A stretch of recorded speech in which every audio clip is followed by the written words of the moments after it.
John chapter 1 verse 16 to 17. Out of His fullness, we have all received grace in place of grace already given. For the law was given through Moses, grace and truth came through Jesus Christ. Sabi po dyan sa verse 16, ito po yung hindi mauubos, unlimited or eternal na supply ng biyaya ng Diyos na makukuha natin sa pamamagitan ni Jesus Christ.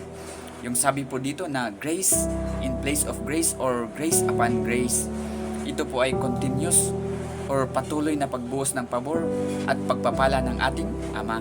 Hindi po isang basis na pangyayari lamang. Ibig sabihin po sa bawat pangangailangan natin sa hinaharap nating sitwasyon, tumatanggap po tayo lagi ng sariwang supply ng biyaya.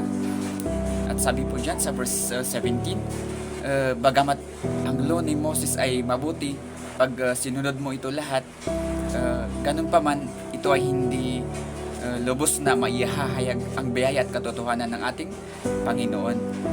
Sa kabilang banda po, si Jesus Christ ay naglalaman ng biyaya at katotohanan, and Jesus Christ offers a more complete revelation because Jesus Christ is the ultimate source of grace and truth.